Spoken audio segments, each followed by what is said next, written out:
get back to the other side of the Knicks-Sixers series, the fallout in Philadelphia. I know that Rasheed is a Philly boy. I won't say the other thing because I'm from the West Coast and we can't say that. But what is the fallout in Philly like after a series like this, right? Where Embiid, I'm looking at the stats. Thank you, Third Eye Kai, for the stats. But Embiid shooting 23% from the field and 11% from three-point range in the fourth quarter during the playoffs, right? Like it's not great. Maxey, after a 45-point or 40-plus point amazing performance in Madison Square Garden, has 17 and 5, but doesn't shoot great from the field. And now you're relying on Buddy Hield to, be your top scorer. And me and Raja talk about this all the time where, you don't want those guys to consistently be your leading scorer in a game like that. There's a lot of questions. If I was the number one scorer and y'all were playing Phoenix in the finals, if I led us in scoring, you guys feel pretty fucking good about that. Like that's the bottom line, right? Like if a role dude is having to, you feel good about that. Anyway, I remember Mason Plumlee one time. I think it was Mason Plumlee. It was one of the Plumlees who played for the Portland Trailblazers, and he went off. I think it was Game 4 against the Warriors in the conference finals or something. And I remember at halftime he was going off, and then the Warriors were like, at the end of the game, like, shit, we take that any day of the week. If Dame Lillard's on the team, we'll take that shit any day of the week. Like, it's fine. Yep. Because it's a different kind of like 20 or 30 if somebody else hits it. You know what I'm saying? Like we was talking about this earlier on the show, earlier this week. We was like, would it be better to hit the three or get the old school three with the and one? And it was all about the presence in that game. You know what I'm saying? And like you were saying with the Plumlee kid, he's a good kid, but he had that one game. It's like, all right, we're gonna let him get it. Long as the main, the first two options ain't getting it, that third or fourth option, we're gonna let him get it. He gonna go ahead and score whatever, because one, we don't look at him as a factor. Two, he can have 20 or 30, but it's still gonna be an L. You know what I'm saying? And three, it's like, look, when you sitting there, you got to come up with some type of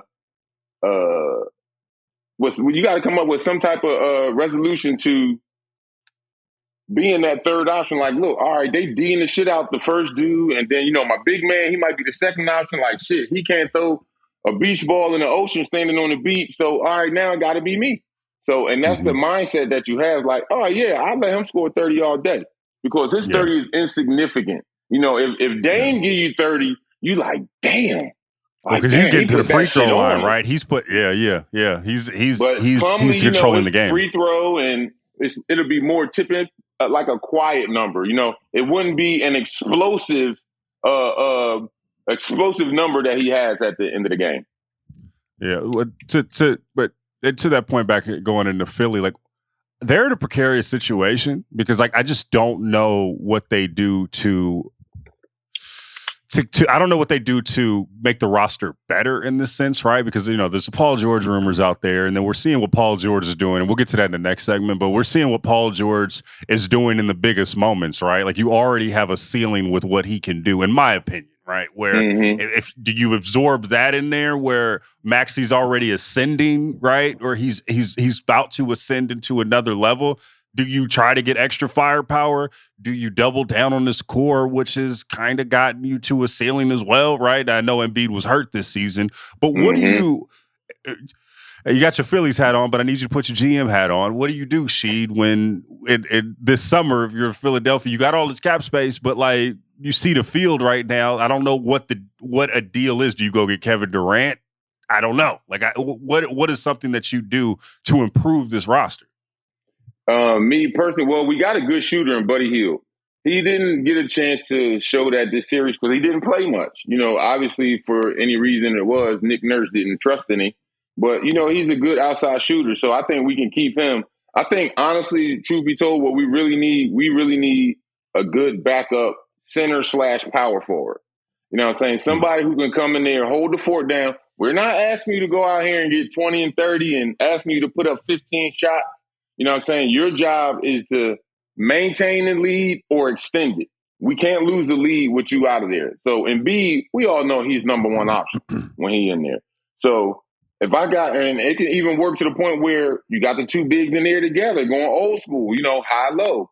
Or when Embiid, he had a good run. Let's say he played like 9-10 minutes straight, diving on the floor, all that shit. All right, he needs the rest. Now the guy that I got coming in, he got to be able to grab me a couple boards, block or two, set some screens. I'm not looking for him to be that main scorer, but we need a good backup center, and I think we need like a gritty or like a dirty swing man. We need a dirty wing player who gets down and dirty and who pulling their shorts up and giving me all of that. Smacking the floor and shit. Need. Does that player even exist in the league though? I don't even know that player exists. No more. Raja, that player doesn't exist. They weaned him out. They got us up out of there, man.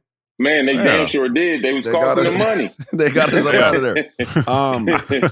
Yeah, that's interesting, man. Like, I would agree with what she's saying, especially about having something behind Embiid that is trustworthy. Like, look, you need it, and maybe not even offensively, dog. But when we bring you in this game, I mean, you're going to gobble up all of these boards. You're going to be around that rim, and it's a presence. So they better be shooting threes, which also goes to his point about, if we can contest those and you clean them up, our lead should be safe.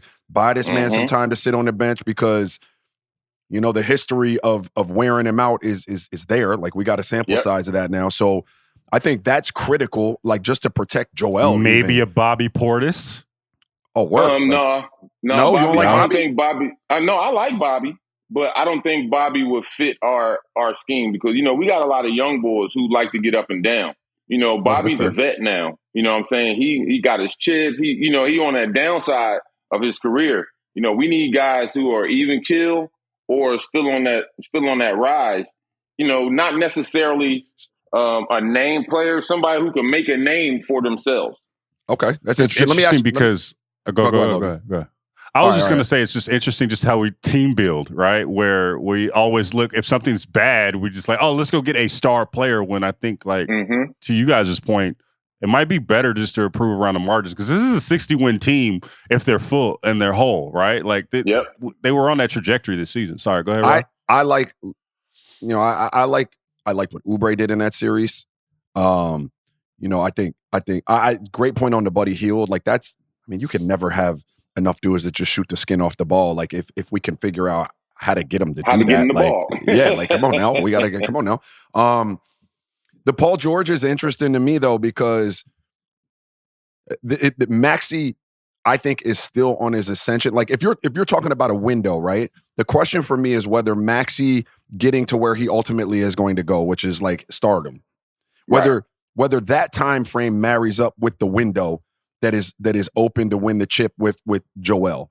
And so if you say, yo, he's firmly stepping into that next year and we ain't got to worry about it, okay, bet.